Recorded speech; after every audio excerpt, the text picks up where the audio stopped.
What's good, everybody? It is your boy Tony the Savant back again. Hope everybody's having a good to great day. Good morning, good afternoon, good evening, depending on when you pull up to the video. Before we get started, ladies and gentlemen, if you don't mind, take a half a second and hit the like button, subscribe, drop a comment on this video. Also, hit the notification bell so you can be notified when I'm dropping content and going live. A little bit of help goes a long way, and I can't say big thank you enough to you all that have shown love and helped me grow this channel as far as it's gone. But we got to keep going, got to keep growing. So if you don't mind, once again, hit the like button, subscribe, comment, all that good stuff. It definitely helps the channel grow. All right, ladies and gentlemen, let's get into this one because y'all know I've been very critical of these Boston Celtics. Been paying close attention to how they've played all season long. Um, and I'm just excited for them. Congratulations to Joe Mazzulla and the Boston Celtics for returning to the NBA Finals. Now, the last time they was there, it was a totally different regime. Joe Mazzulla was there, but as an assistant. But they had Ime Udoka as the head coach. Personnel was kind of different. So it is definitely a testament. Excuse me, a testament. Yeah, it is definitely a testament to Jason Tatum's and Jaylen Brown's greatness that these two guys were able to lead this team back. And mind you, they're without a very big piece that they went out and got last offseason in Kristaps Porzingis. So this has solely been on these two, and I would throw Derek White and Drew Holiday in there as well. Just night in, night out, getting the job done. Y'all know me, man. I've been, very critical again of the Celtics. Didn't really want to lean on the numbers when it comes to these guys, as their expectations, in my eyes, go far beyond numbers. If the Boston Celtics scored 200 points, I would not care. Their limit is, or my expectation for them anyway, is a championship. So, but nonetheless, just looking at last night's game, as the time of the reporting of this video, last night's game was nothing short of a team effort, a brilliant effort, another comeback win for the Boston Celtics as well. But let's right through it. The Eastern Conference Finals MVP, the Larry Bird MVP, Jaylen Brown, was playing phenomenal all throughout this Eastern Conference playoffs, and definitely stepped his game up for the finals. I am not surprised that Jaylen Brown won this award, as he has, to me, really taken a step forward in his game. I've always thought that Jaylen Brown had the mentality of a number one option, but didn't really have the skill set to be a number one option. So this season, and the more so, I'm speaking towards the playoffs, this guy has really stepped forward and shown that he can be a number one option on a championship team. Kudos to Jason Tatum, for still putting up his points, as he had 26 points. Did I even say Jaylen Brown's points? Yeah, I'm sorry. Let me read Jaylen Brown's stats real quick before we move forward. 29 points for Jaylen Brown, 6 rebounds, 2 assists. I do not have my notes in front of me. I'm just going off this raw board, some of my raw notes in the phone. Jason Tatum had 26 points, 13 rebounds, a near triple-double with 8 assists. Derek White, as mentioned earlier, 16 points, 4 rebounds, 4 assists. Drew Holiday, 17 rebounds, 17 points, 9 rebounds, 2 assists. The old statesman Al Horford contributed 7 points, 8 rebounds, 5 assists. And then the Boston Celtics were able to get a couple points off of the bench. Pritchard had 5, Sam Hauser had 5. Just doing what they do. Top 5 defense, top 5 offense, and looked very much so like that last night. Again, shout out to Jaylen Brown, as he was able to win the MVP award, the Eastern Conference MVP award. And I think that's much deserved, as Jaylen Brown has been snubbed again from all awards and and I don't think he got any All NBAs as well, which is just crazy. Um, Considering LeBron James made it, you can't convince me that LeBron James had a better year than Jaylen Brown this year. But nonetheless, um, yeah, man, I just want to give that young man his credit. As we all know, Jaylen Brown has received a high amount of criticism, him and Jason Tatum. So it's good to see these guys pull through. I'm expecting Jason Tatum to take another step forward as well in the finals, whether that's against the Minnesota Timberwolves or the Dallas Mavericks. Jason Tatum really needs to step forward. He needs to take a step forward himself. Just being frank. Uh, Again, I'm not criticizing him. I just feel like he needs to kind of assert himself as the number one option. Not necessarily now, because the formula that the Boston Celtics are working is working. Proverbially having Jaylen Brown as the number one option, that's working for him. And on the other side of the ball, and if we could speak to this a little bit, Nembhard led the way for the Pacers, and shout out to the Pacers, man. They fought this entire playoffs. Really show that they belong, with the upper echelon of teams. Tyrese Halliburton has shown promise. If they're able to keep this team together, for the foreseeable future, I expect to see Indiana back in the mix. I would not be surprised to see them in the finals as led by Halliburton.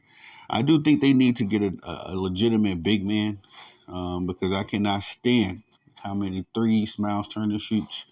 It annoys me to my core, y'all. This dude, he shoots so many threes. Now, he hits a lot of them. I mean, a nice number of them, hits a lot of big threes for the Pacers. But the Indiana Pacers need a legitimate big man, a legitimate person to go down in a post, rebound. And I said this a while ago when they acquired Pascal Siakam, that I wish that they had found a way to keep Sabonis, be able to get Tyrese Halliburton and Sabonis. In addition to Pascal Siakam, I think that the Pacers would be better off. They did away with Miles Turner, but at the same time, I think Sabonis would have been the perfect, addition to this team at this point. Um, and just my opinion from looking at them being able to fight, but just not having enough firepower to win a game. They coughed up the last three games. Quiet as kept, but Nembhard led the way. He had a double double actually with 24 points, 10 assists, 6 rebounds. Pascal Siakam also had a double double, 19 points, 10 rebounds, 3 assists. And Aaron Naismith, I believe, 14 points, 6 rebounds. Miles Turner, as mentioned earlier, now I have to report that Miles Turner was dealing with some sort of a abdominal injury, so they may have hindered his production a bit. But he ended Game 4 with 8 points, 4 rebounds. T.J. McConnell, who was just phenomenal all playoffs. I think he was the number one bench scorer for the 2024 playoffs. He played very big. He had 15 points, 5 rebounds, 4 assists. A lot of people thought that he should have started last game, the Game 3, to give the Pacers a better chance at winning. I don't mind, I like that T.J. McConnell stayed in his role because you need somebody to come off the bench and give you a spark. Obi Toppin did very well as well. I think he had 12 points, 7 rebounds, 2 assists off the bench. That's one of the Indiana Pacers' strong suits right there, is their bench play. I believe, if I'm not mistaken, T.J. McConnell and Obi Toppin were the number 1 and number 2 bench scorers in the playoffs. So you need that firepower to come off the bench. Unfortunately, like I said earlier, Tyrese Halliburton going down just played against the Pacers even more so than they thought it would. And I just want to make a mention, man, that a lot of people have been making their comments, now that the Boston Celtics have made it to the NBA Finals, about how they have had an easy path to the finals. Um, it is what it is to me. On that note, you can't do anything about injuries. I'm positively sure if the other team could have their best players out there, they would have had them out there. And how dominant how dominant the Celtics have played all throughout these playoffs. Who's to say that any other healthy team would have been able to contend with this team? I think that people, shout out to the sports profession, my boy Omar, also shout out to Albert Flores, the Bottom Line Sports. I think that, when I had the episodes with those gentlemen, me and Flo, we was talking about, what the Celtics needed, as far as what the Celtics had to do to get the job done. Flo did make a mention that, that the Boston Celtics do have a relatively easy path to the finals due to injuries. But Omar made a great point. The Celtics don't have Porzingis. Porzingis was the central piece. Although, yes, they did go get Drew Holiday as well. Porzingis was the championship acquisition. So they have not had him for at least half the playoffs now. And they're chugging right along. You can say the Boston Celtics are quote unquote injured too. Um, and it's fascinating that last year, AC team was able to beat this team, and everybody had criticism for them. Now, they are. Uh, Now they're back in the mix. They're dominating, and people still have criticism for them. I've seen this meme a little while ago, and I had to post it on my YouTube post or something. But it was just a post referencing how no matter what the Boston Celtics do, man, the mainstream media is going to have criticism for them. If Jason Tatum has a great game, then they say he shot too much. If he has a bad game, they say he trash. So it's just, the Boston Celtics, when their relationship with the mainstream media is very hot up and down. When they're winning, everybody thinks they're a championship contender. When they're losing, I know everybody got their critiques and criticism, especially when it comes to Jason Tatum and Jaylen Brown. So I just want to say congratulations to these young men, as well to Coach Mazzulla. His first, this is his first, I think, yeah, last year was his first year coaching. And to get these guys, to coach these guys back into the finals is a feather in his cap. I know he has the talent. I like what he said in his post-game, comments when the Boston Celtics was on the stage receiving their Eastern Conference award. He made a good point. He was like, hey, we got the talent. These guys allowed me to come in here and coach. And this is how we got to this point. So shout out to Coach Mazzulla. Got a good respect for him. And shout out to the Boston Celtics for being able to get back into the NBA Finals. And now, I know I sound like a broken record, ladies and gentlemen, but the Boston Celtics expectation is championship, nothing less. Let's not fool ourselves. Let's not get caught up in the hype. I don't think anybody really is, as everybody is on alert when it comes to these Boston Celtics. And I'm fully expecting them to be able to get the job done, no matter who from the West shows up in the finals. I think the Boston Celtics have more than enough to get the job done this year. But that's all I got for y'all on this one. It is your boy, Tony the Savant. Please, once again, like, subscribe, comment, hit the notification bell so you can be notified when I'm dropping content on the channel. Also, ladies and gentlemen, real quick, I meant to plug this in the beginning of the video, but I will be dropping my first design graphic t-shirt today. LOM, Legacy Over Money.